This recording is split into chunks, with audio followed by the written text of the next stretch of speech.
Pocas semanas antes, había presidido las solemnes ceremonias del Domingo de Ramos, confiado en la solidez de la monarquía.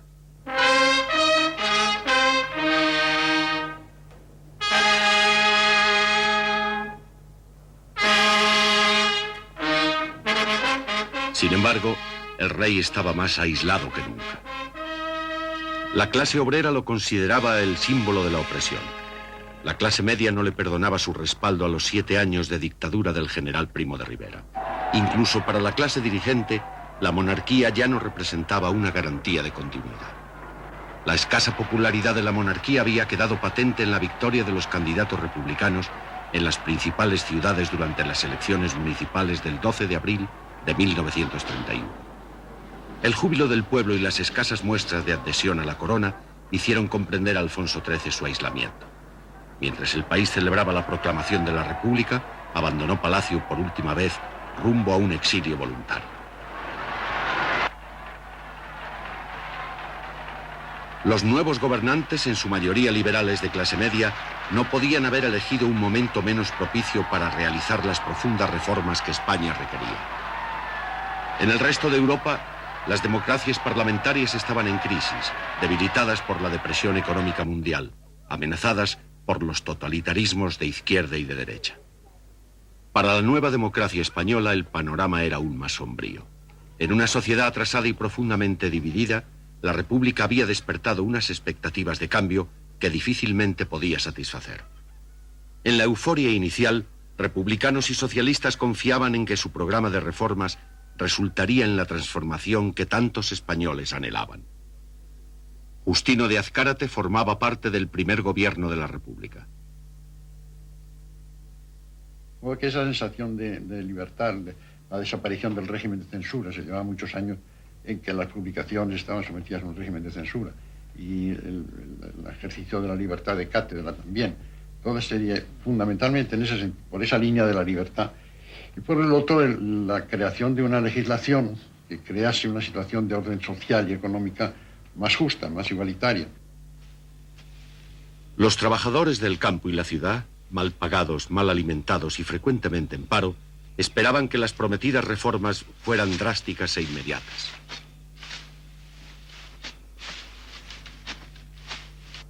Narciso Julián era en esta época un joven socialista. Entonces, la llegada de la República significaba para la clase obrera una gran esperanza de que todas esas aspiraciones iban a ser satisfechas por la República, ¿no? Esa era lo fundamental, ¿no? En el obrero industrial y en el obrero y en el campesinado. La aspiración de los campesinos a la tierra, pues era una aspiración ya milenaria, ¿no? Y demás. Y en el obrero industrial, el reconocimiento de sus derechos sindicales, el derecho de huelga, a un salario justo, a unas condiciones sociales que no las tenía, ¿no? Desde el punto de vista de la seguridad social y de todas estas cuestiones, ¿no? Es decir, todos esos problemas económicos sociales estaban ahí.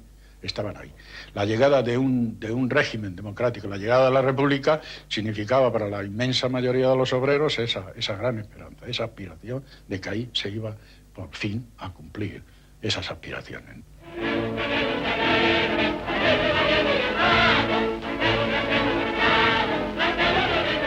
Poderosos intereses obstaculizaban las proyectadas reformas de la República.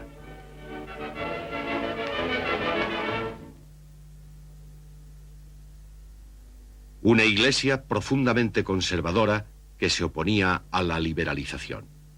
Un ejército acostumbrado a intervenir en la vida política.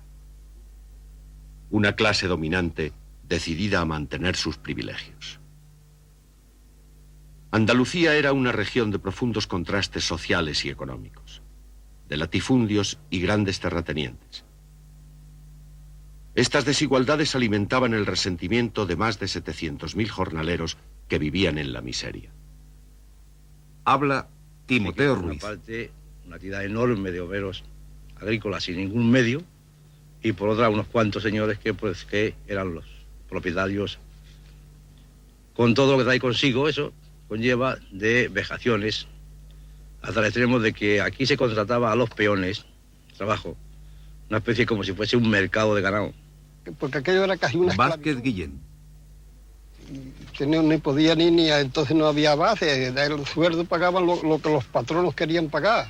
Había muchas familias que habían noches que se acostaban los niños sin comer,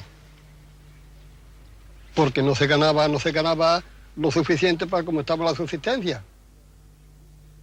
Las tensiones en la España rural representaban una de las más graves amenazas para la nueva república. Pero la reforma agraria de 1932, una ley complicada y cautelosa, solo sirvió para desilusionar a muchos jornaleros e irritar a los terratenientes. Habla Félix Moreno de la Cova. Nació con un predicamento en contra de la propiedad rústica, porque claro, aquí lo primero que se habló es contra la propiedad rústica.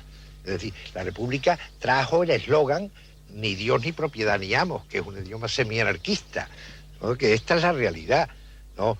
De modo que es natural, el propietario pues se resistía a entregarse a ello, eso es lo lógico.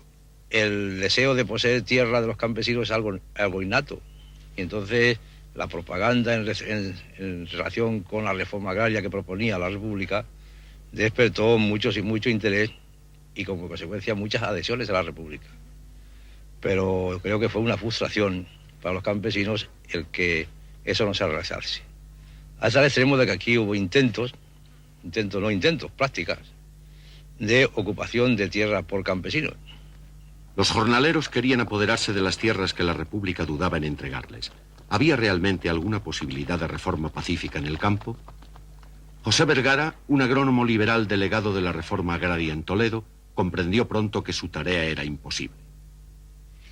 Yo creo efectivamente que es imposible hacer una reforma agraria sin revolución. Y por razones que yo creo que son obvias. Si no ha habido una revolución previa o simultánea que destruye la estructura político-social de ese país, en un país donde la propiedad rústica esté concentrada y por lo tanto haya una fuerza social poderosa, no la va a ceder voluntaria y gratuitamente, tiene que luchar por ella. De la misma manera que los que no tienen luchan por tenerla, los que tienen luchan por conservarla. La Iglesia también luchaba por conservar sus privilegios ante las reformas republicanas. Contaba con el apoyo de los poderosos y la fe de muchos humildes, pero era también el blanco del odio de todos aquellos que la consideraban la aliada del poder, la defensora del inmovilismo.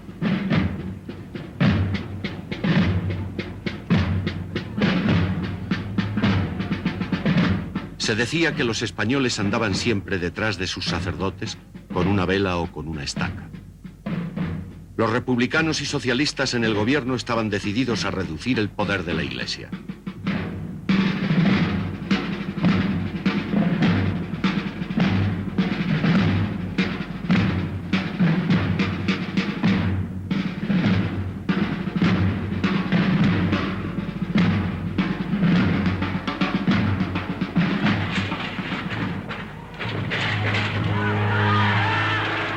Menos de un mes después de la proclamación de la República, el anticlericalismo se convirtió en violencia callejera.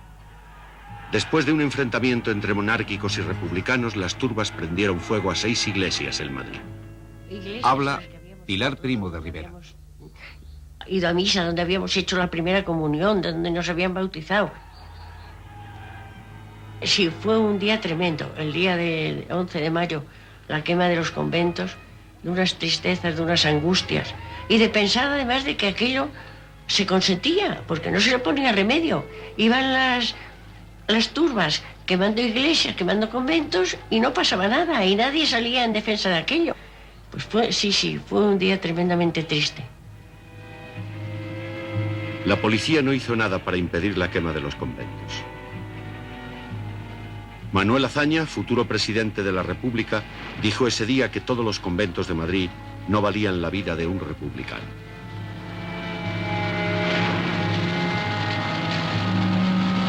Los católicos practicantes no olvidaron ni perdonaron esta actitud de las autoridades. La Iglesia había perdido gran parte de su poder económico, pero mantenía su control sobre la educación.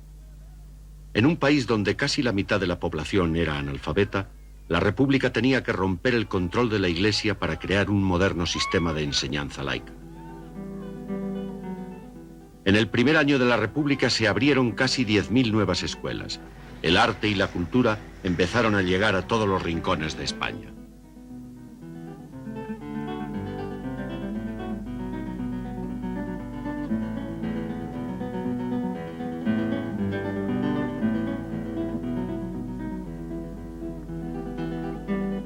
La Barraca fue parte de esa ofensiva cultural. Intelectuales y artistas se convirtieron en misioneros culturales.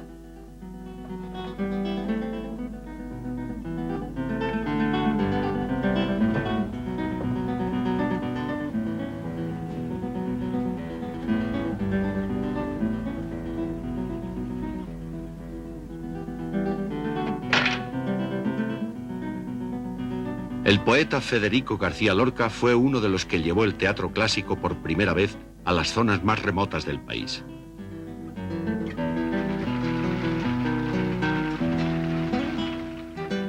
En La vida es sueño, Lorca hacía el papel de la sombra. Pocos años después se convertirá en una de las primeras víctimas de la guerra civil. Esta vitalidad intelectual y el clima de libertad daban nuevos impulsos al regionalismo.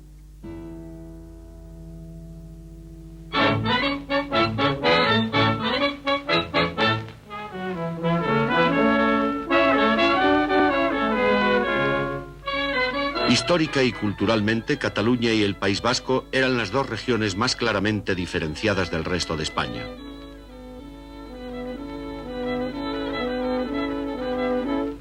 Desde principios de siglo, la campaña en favor de las autonomías regionales había ido cobrando fuerza. Muchos catalanes, como Marcel Giró, consideraban que la autonomía era un derecho fundamental. Cataluña había sido un país independiente. Por tanto, hay una tradición de lengua, de costumbres y culturalmente muy diferente del resto de la península. Diferente en más o menos categoría. El hecho de estar dominados por un pueblo de fuera no respeta nuestras libertades. Nosotros, a partir del 14 de abril del año 1931, teníamos unos anhelos de que estas libertades volvieran a Cataluña.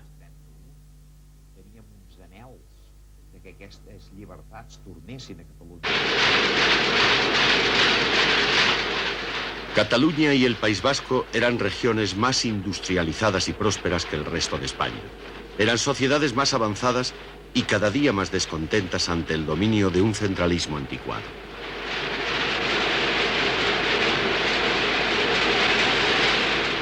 La vitalidad cultural y comercial de Barcelona simbolizaba el renacimiento catalán. En 1932 la República concedió a Cataluña su anhelado estatuto de autonomía.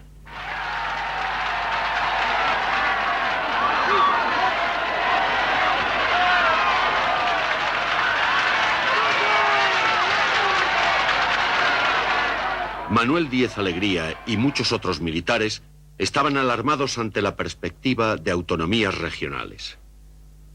Luego tonterías ya de esas de molestar al que iba a Cataluña, haciéndole pasar por el aro de que tenía que hablar catalán o poco menos. Todas estas cosas iban sumando y sí producían una sensación de que podían ir contra la unidad del país, puesto que ellos eran los primeros que se proclamaban sin rebozos separatistas. La unidad de la patria obsesionaba a los militares. España había perdido todas sus colonias de ultramar. En los años 20, las guerras de Marruecos amenazaban sus últimas posesiones. Francisco Franco adquirió su reputación de brillante militar en esas campañas. A los 33 años ya era general. La República se proponía modernizar este ejército anticuado y con exceso de oficiales, uno por cada 9 soldados. El ejército veía las reformas republicanas con profunda desconfianza, pero era el proyectado Estatuto de Autonomía catalán lo que los militares conservadores consideraban como la amenaza más inmediata. 10 de agosto de 1932. El levantamiento militar dirigido por el general Sanjurjo fracasó. 16 meses antes, como jefe de la Guardia Civil, Sanjurjo había ofrecido su lealtad a las nuevas autoridades republicanas. Ahora, su fracasado golpe de Estado denotaba el creciente descontento de las Fuerzas Armadas. Sanjurjo fue encarcelado, pero las benévolas autoridades permitieron que el líder golpista se reuniera con familiares y partidarios en la cárcel. En Madrid, el fracaso del golpe fue celebrado con desfiles y manifestaciones de apoyo a la República.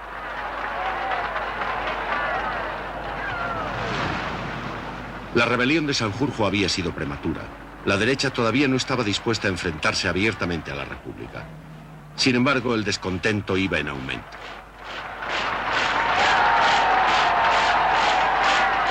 Entre la derecha cundía la alarma.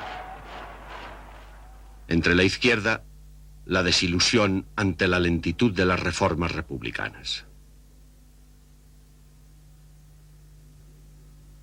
El movimiento anarquista constituía la oposición más violenta a la República.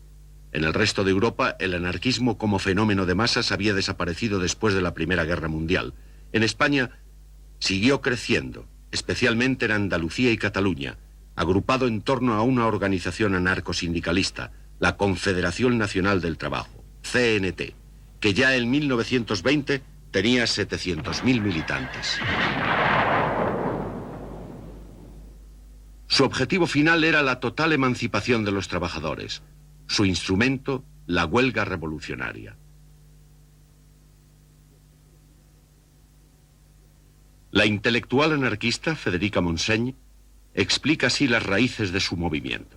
Yo creo que hay una idiosincrasia en el español por la mezcla de etnias diferentes, por las condiciones históricas de opresión, por parte primero del feudalismo, después de una burguesía omnipotente, de un ejército que ha sido siempre algo que se ha proyectado como una sombra sobre España, de la presión de la Iglesia, por lo que sea, se ha ido creando un espíritu de constante rebeldía en el español que le ha llevado irresistiblemente hacia ideas de emancipación, hacia concepciones revolucionarias de la sociedad y de la vida.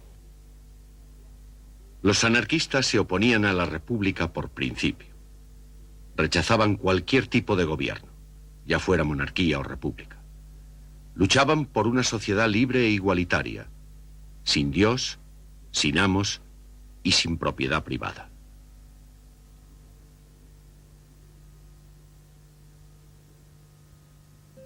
El hambre y la miseria creaban un caldo de cultivo ideal para la violencia revolucionaria.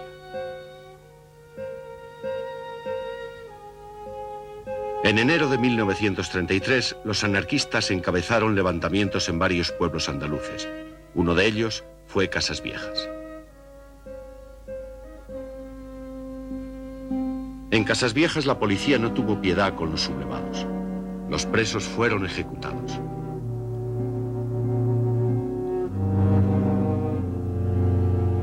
Una casa defendida por anarquistas fue incendiada y todos sus ocupantes murieron. Las autoridades republicanas fueron acusadas de haber organizado la matanza.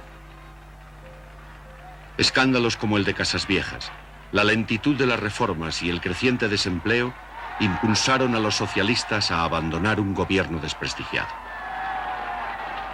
La crisis desembocó en las elecciones de 1933. La izquierda socialista creía cada vez menos en la posibilidad de llevar a cabo drásticas reformas en un sistema parlamentario. La derecha confiaba en que una victoria electoral le permitiría detener el proceso de reformas iniciado por la República. Sus esperanzas se centraban en una nueva y poderosa coalición, la Confederación Española de Derechas Autónomas, CEDA. La CEDA fue el primer partido católico de masas en España. Su líder era José María Gil Robles. La derecha hizo un enorme esfuerzo para llevar a todos sus simpatizantes a las urnas. La República había dado el voto a la mujer. Sin embargo, los votos femeninos contribuyeron al triunfo conservador. Las elecciones de 1933 convirtieron a la CEDA en el principal partido en las Cortes y a Gil Robles en el ídolo de la España conservadora. El gobierno dio un giro a la derecha. El proceso de reformas quedó paralizado. La izquierda estaba alarmada, convencida de que detrás de Gil Robles se escondía la amenaza del fascismo.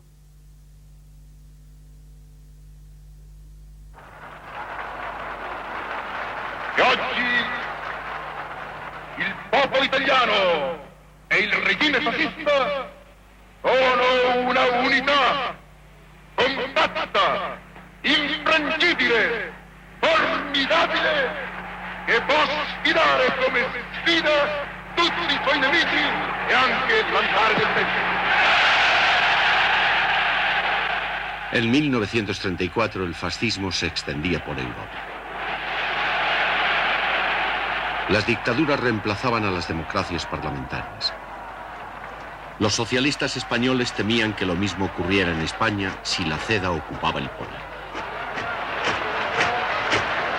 En octubre de 1934, 3 ministros de la CEDA entraron a formar parte del gobierno y los socialistas se levantaron contra el poder constitucional.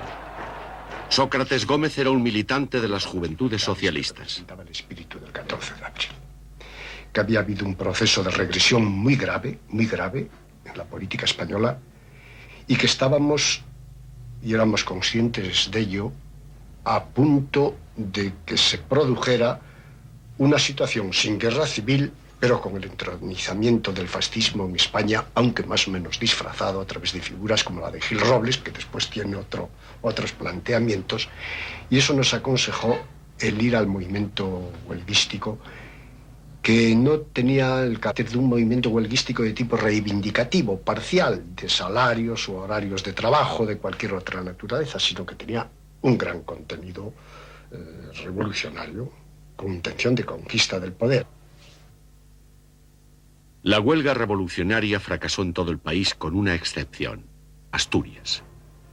Solo en la cuenca minera de Asturias consiguió la izquierda unir a todos sus partidos y organizaciones en un poderoso movimiento revolucionario. Los mineros abandonaron sus puestos de trabajo y fueron a luchar por una Asturias roja con entusiasmo.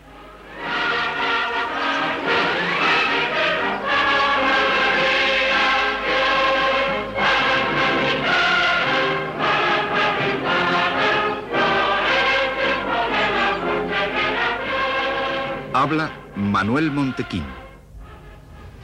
Una alegría inmensa y así del público. Allí había, pues qué le diría yo, el polvorín de mosquitera y el polvorín de pumarabule con dinamita, estaba todo preparado en Carvay. Para volar lo que hiciera falta. Toda la gente así, hasta los críos estaban en marcha, mujeres, hombres, todo. Era una declaración de guerra contra el gobierno central. Las guarniciones en Asturias se vieron impotentes para frenar una ofensiva revolucionaria en la que se produjeron violentos combates y se cometieron asesinatos políticos. El gobierno decidió enviar a Asturias a sus tropas coloniales, los moros y la Legión. En 15 días el levantamiento de Asturias había sido aplastado y varias poblaciones destruidas.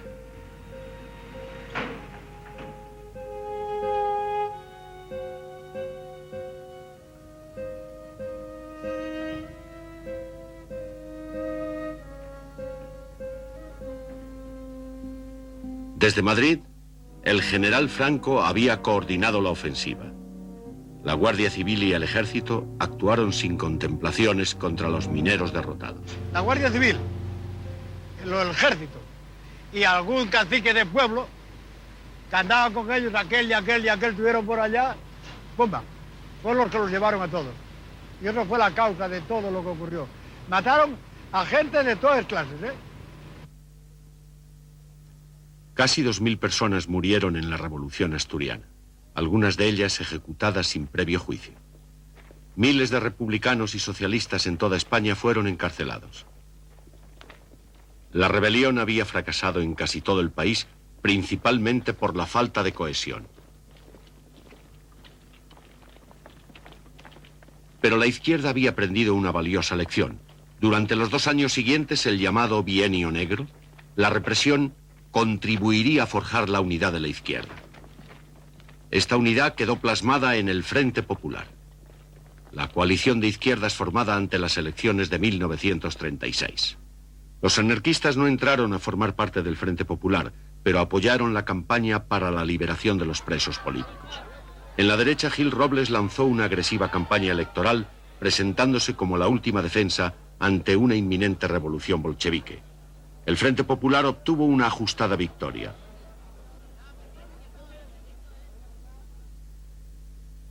Los presos políticos salieron en libertad.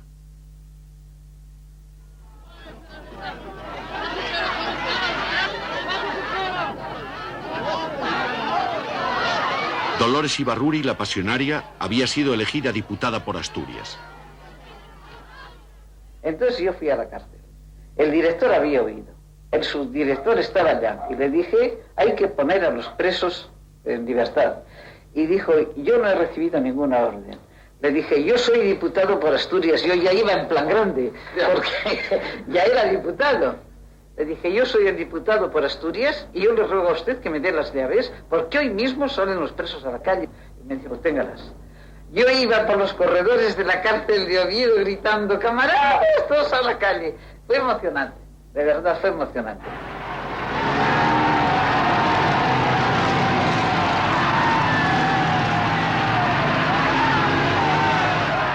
Barcelona se volcó a la calle para aclamar a su presidente liberado, Lluís Companys. Pero los socialistas se negaron a formar parte del nuevo gobierno y los políticos republicanos quedaron irremisiblemente atrapados entre el pánico de los conservadores y las nuevas esperanzas de la clase trabajadora. Las huelgas y las invasiones de tierras se multiplicaron. Los conflictos sociales y laborales amenazaban más que nunca el orden constitucional. 2 años antes, la izquierda se había negado a aceptar la victoria conservadora. Ahora era la derecha la que rechazaba el resultado del proceso democrático. Gil Robles había caído en desgracia. Las esperanzas conservadoras se centraban en un nuevo líder, José Calvo Sotelo. Pero para un número creciente de españoles, la polarización hacía imposible el diálogo político y el compromiso parlamentario. Tomás Garicano Goñi era un joven oficial conservador. Ahora, lo que nos hizo entrar en esto es la imposibilidad de salir de aquella situación. No fue posible la paz de Gil Robles, que es una verdad, a mi juicio, como un templo. Y hay otra cosa más dramática que casi sonroja a uno decirla, pero que nada de la verdad hay que decirla, es que en aquel momento no nos soportábamos los unos a los otros. La tensión y la división había llegado a tal extremo que ver un socialista era ver pues poco menos que el demonio. Unos 15.000 militantes juveniles de la CEDA abandonaron el partido para unirse a un movimiento más combativo, la Falange, fundada por José Antonio Primo de Rivera en 1933.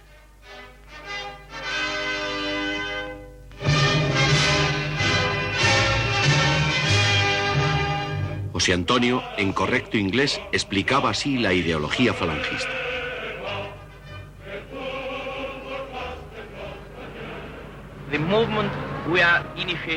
El movimiento que estamos iniciando en España no es una copia de movimientos extranjeros. Ha aprendido del fascismo lo que el fascismo tiene de la idea de unidad, autoridad y sustitución de la lucha de clases por la idea de cooperación. La polarización y el clima de violencia contribuyeron al crecimiento de la Falange. En marzo de 1936, José Antonio fue detenido y las oficinas de Falange clausuradas. Aún así, la violencia callejera y los crímenes políticos siguieron en aumento. En las ciudades los puños y las pistolas habían reemplazado al debate político. En el campo, la violencia se había convertido en el último recurso para escapar de la pobreza. La paciencia de los jornaleros extremeños se había agotado. En un solo día, el 25 de marzo de 1936, unos 60.000 jornaleros ocuparon casi 3.000 fincas.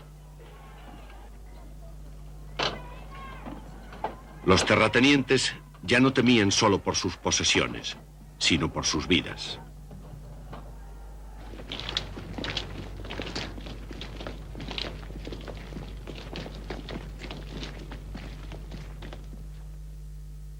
El descontento popular tenía el signo opuesto.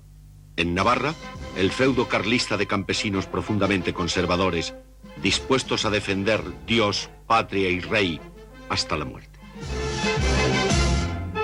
Los carlistas se habían rebelado contra la monarquía liberal en el siglo XIX.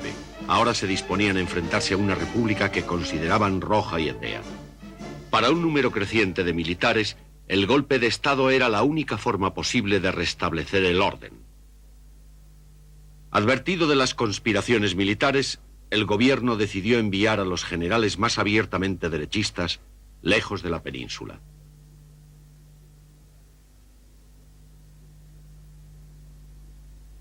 El general Franco fue enviado a las Islas Canarias. El general Mola fue únicamente trasladado a Pamplona, desde donde se convirtió en el director, el cerebro del complot. Inicialmente, Mola encontró resistencia entre algunos de los militares más influyentes. A Franco se le había asignado la dirección del levantamiento en Marruecos. Debía ponerse al frente de los regulares y legionarios que ya había mandado en los años 20. Pero Franco, como recuerda su cuñado Ramón Serrano Súñer, aún no se había decidido.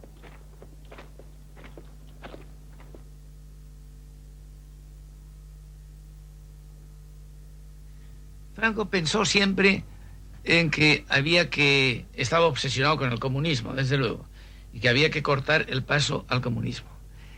Pero cuando llegó la hora, todavía él creía que no era tan inminente el peligro. Él estaba muy tranquilo en Canarias, él no tenía prisa.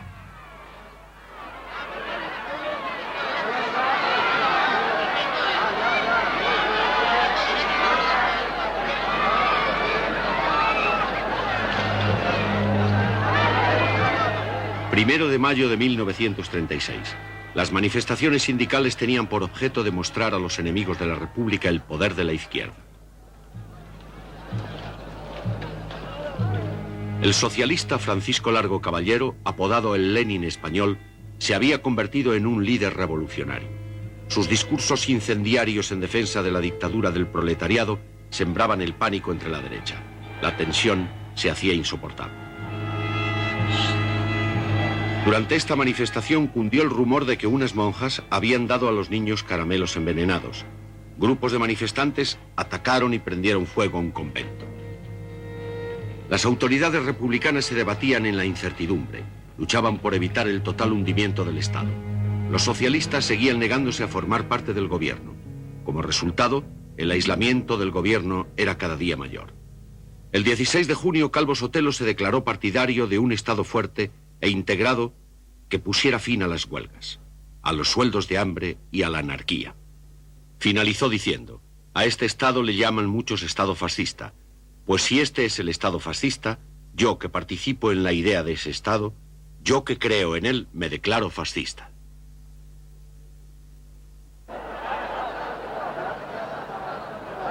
El 7 de julio de 1936, como cada año, se iniciaron las fiestas de San Fermín en Pamplona. El general Mola aprovechó la ocasión para convocar a sus emisarios. Yo recibí una comunicación de un amigo mío en la que me decía que estaban todos allí, que lo estaban pasando muy bien, que por qué no iba, que todos los años iba y que ese año no iba. Y entonces era esto la frase que yo tenía que recibir para ir allí.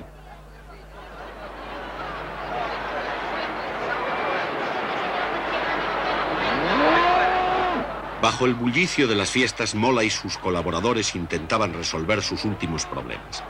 El golpe se había postergado. Los carlistas más intransigentes imponían condiciones políticas al levantamiento.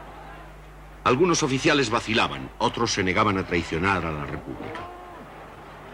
Por su parte, José Antonio, que inicialmente había criticado el carácter conservador del proyecto de Mola, se mostraba ahora más dispuesto a apoyarlo.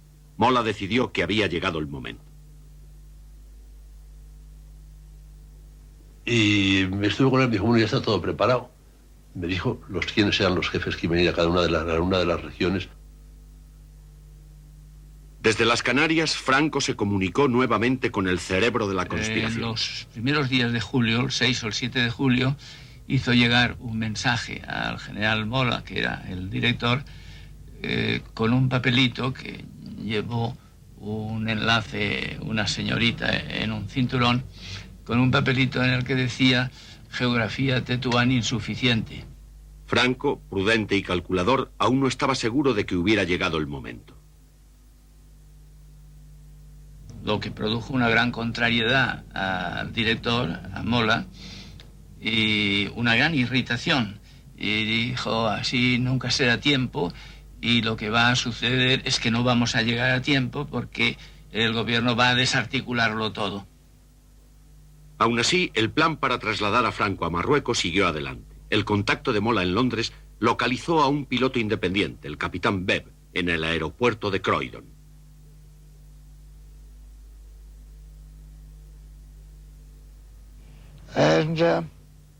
Me preguntó si estaba dispuesto a ir a las Islas Canarias para recoger a un cabecilla del RIF que iba a iniciar una rebelión en el Marruecos español. Yo pensé, qué idea deliciosa, qué gran aventura. Webb despegó de Croydon el 11 de julio.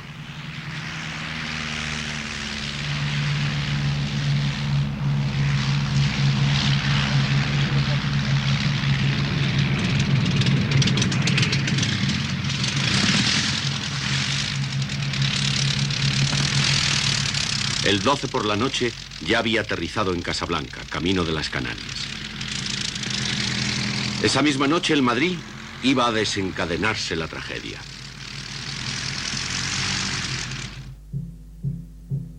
Todo comenzó aquí, en casa del teniente de la Guardia de Asalto José Castillo. Castillo ya había recibido amenazas de muerte de la ultraderecha.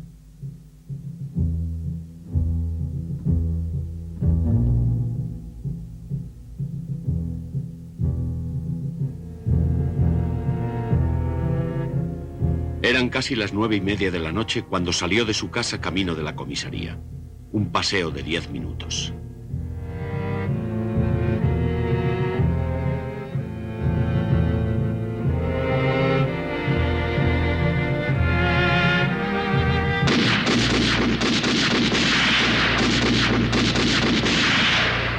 No pasó de la esquina.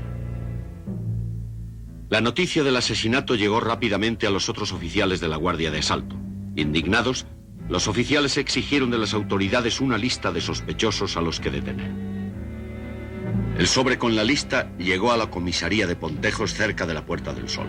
El teniente León Lupión repartió los nombres. A los oficiales que había por aquí les fuimos entregando 2 o 3 nombres. Y cada uno salió con un coche y unos guardias a esa misión.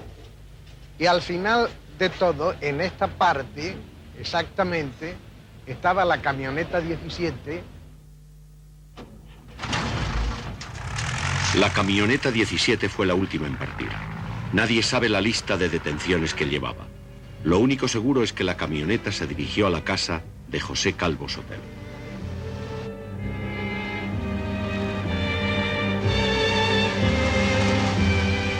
Le pidieron que les acompañara a la comisaría. Prometió a su familia que telefonearía, a no ser, dijo, que estos señores me maten.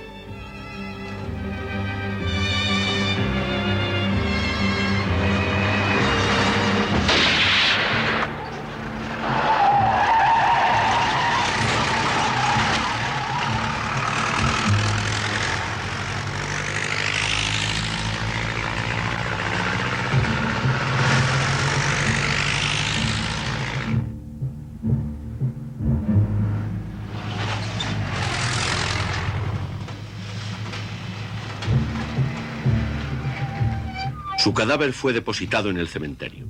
Las autoridades no habían ordenado su detención. Pero inevitablemente se culpó al gobierno de su muerte. Al fin y al cabo, Calvo Sotelo había sido asesinado bajo la custodia de la policía republicana. El asesinato provocó la indignación de los conservadores españoles y proporcionó a los oficiales golpistas gran apoyo popular en un momento decisivo.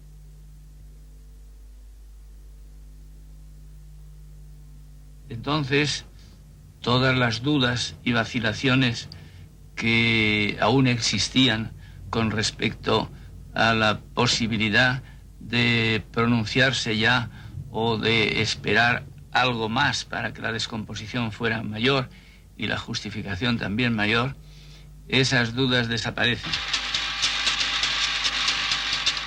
Pocas horas después del crimen, Mola envió un telegrama en clave a los otros conspiradores. El pasado día 15 a las 4 de la mañana, Elena dio a luz un hermoso niño.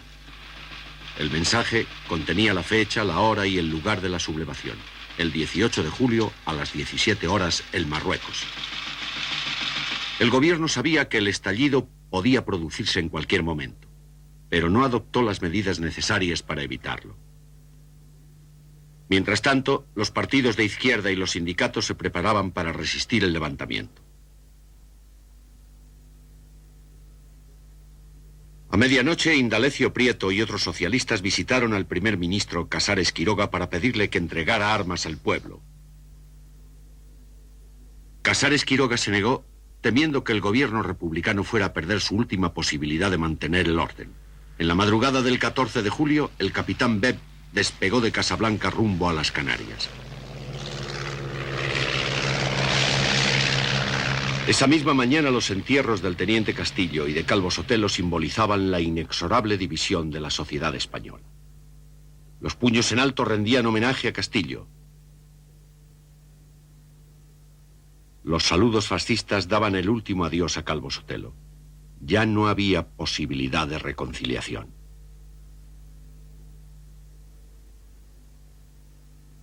En Barcelona, el anarquista José Manuel Molina pasaba las noches en vela. Hombre, nosotros ya había muchas noches que no dormíamos, tirados por los sindicatos, por los locales de los sindicatos y de los periódicos, porque esperábamos lo inevitable, y así lo expresábamos en nuestros editoriales que se pueden ver en Sol y en Tierra Libertad y en todo, se puede ver. No dormíamos porque veíamos lo inevitable del golpe militar que se preparaba. El líder catalán Josep Tarradellas visitó en Madrid a un primer ministro que continuaba ignorando la gravedad de la situación.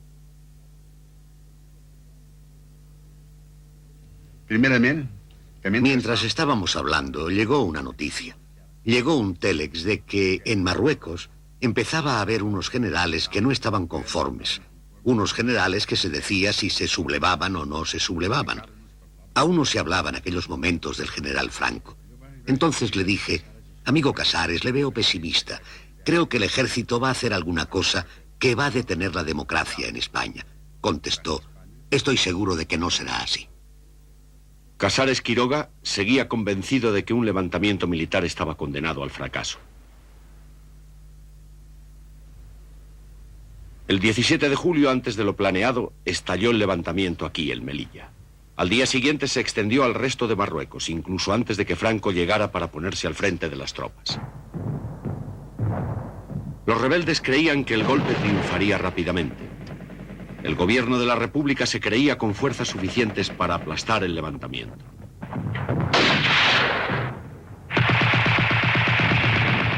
Ambos bandos estaban trágicamente equivocados. El levantamiento se extendió a la península. Finalmente, el gobierno repartió armas a partidos y sindicatos que lucharon junto a militares y policías leales y aplastaron la rebelión en casi todas las principales ciudades.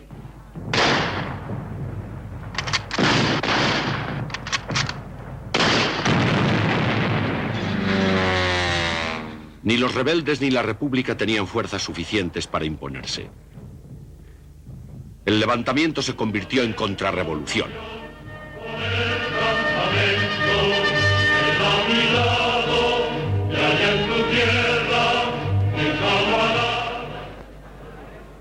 Frente a ella, los miles de obreros armados defendían una España no solamente republicana, sino revolucionaria. Ya no había forma de prevenir el conflicto que había de devastar España. Ya no podía haber pactos ni compromisos. Nada podía salvar a España de una guerra civil.